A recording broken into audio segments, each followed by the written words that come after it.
Hello and welcome to Total IELTS. Peter here, and in today's video I'll be looking at 5 pronunciation tips for your IELTS speaking test.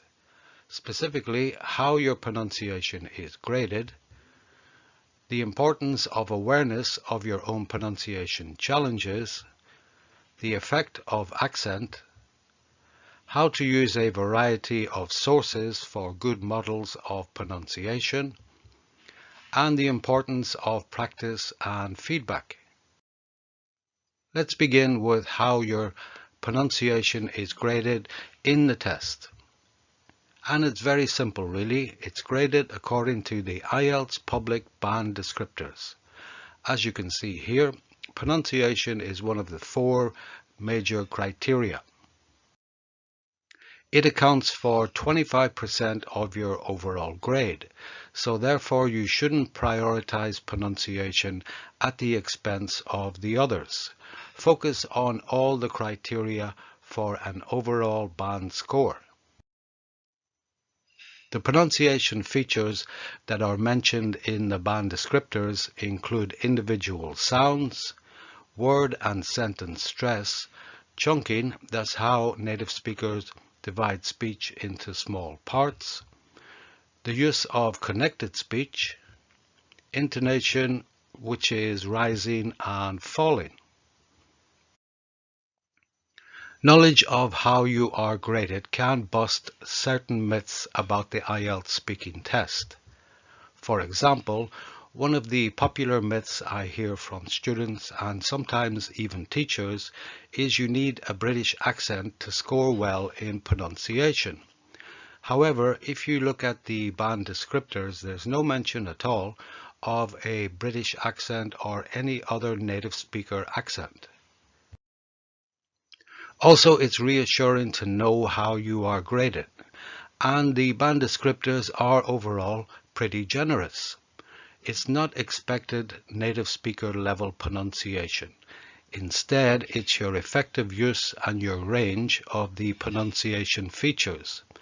And it says many times in the descriptors, can you generally be understood?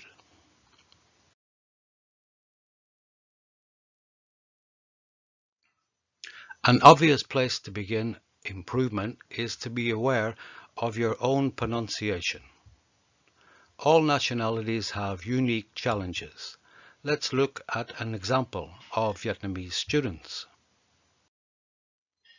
One of the main challenges for Vietnamese students is the pronunciation of individual sounds. There are lots of sounds in English that don't exist in Vietnamese. For example, words ending with consonants, like six or rice.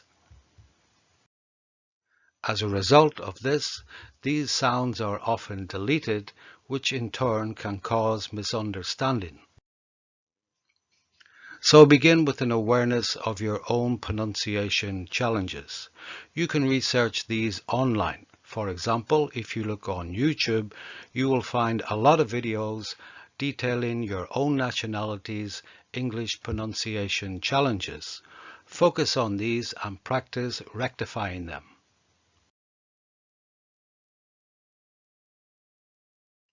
Let's look at the effect of accent. Students tend to worry a lot about the effect of their own accent. They often believe they need native speaker or close to native speaker accent, for example, American, British, or Australian, and they try to imitate this accent in the test itself. However, imitation can lead to sounding unnatural and can cause misunderstanding, which in turn will have a negative effect on your pronunciation score.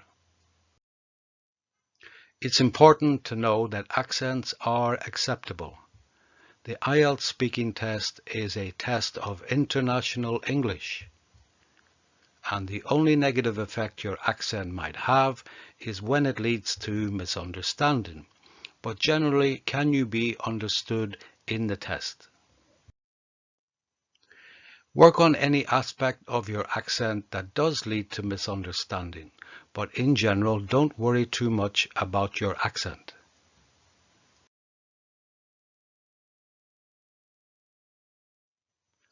So let's look at using a variety of sources as examples of good pronunciation. And these are not only found in IELTS mock test videos. A constant diet of these type of videos is quite boring. You can use a variety of sources according to your interests and preferences, such as songs, music, YouTube videos, and our old favorite, the TED Talks. When using these, listen and notice the different pronunciation features, such as how native speakers use connected speech, their rhythm and intonation, and word and sentence stress. When you do listen, repeat and practice these features every chance you get.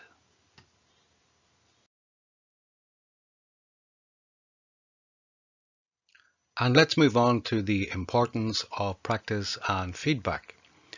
Of course, practice is essential when it comes to improving your pronunciation. However, you shouldn't limit this to only IELTS speaking practice tests. This will have a limited positive effect on your improvement. And don't forget, your goal is to improve your English pronunciation in all speaking situations. I met quite a few students who like to practice alone, and again this can have a limited effect on your improvement. Communication needs personal interaction. You need to see the reaction and get the positive feedback from the person you're communicating with.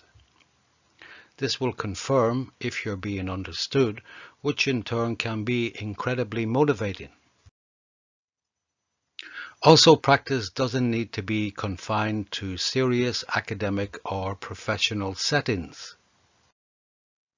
Remember, social context practice is equally important, such as chatting to family, friends, and colleagues. And of course, feedback is another essential part. If you're studying for IELTS, you will have an English tutor who will be giving you advice and tips on your pronunciation. But also don't forget your colleagues, family and friends, and ask for their feedback also.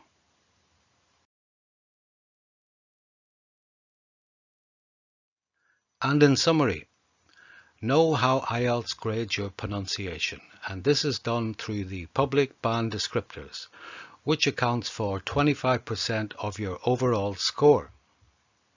Stop listening to IELTS speaking test myths, because there are no secret band descriptors. Have an awareness of your own pronunciation challenges. Know the areas that you need to work on and practice them. As for accent, remember everybody has one, and IELTS is a test of international English. Your accent is only negative when it leads to misunderstanding. When accents do cause misunderstanding, get feedback on why this is happening and advice on how to improve, and then practice every chance you get. Use a variety of sources for good examples of native speaker pronunciation.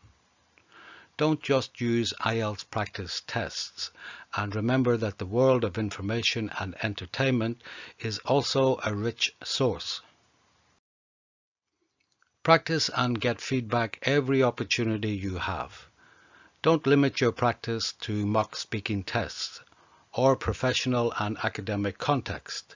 Remember that social settings are also a good opportunity to get feedback, whether it's online or offline.